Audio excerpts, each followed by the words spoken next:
Hi guys, welcome to another video. So in this video, I will teach you how to have a notification bar in Messenger. So unfortunately, Messenger don't have any chat heads, but you can set your notification so at least you can see someone or at least you can see who messaged you.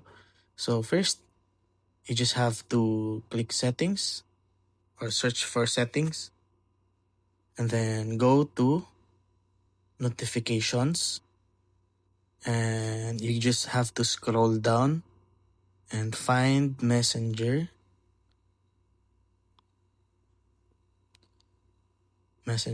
and then just click this allow notifications,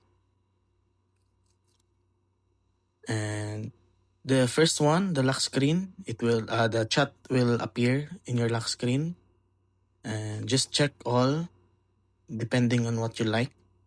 So that's it. Thanks for watching.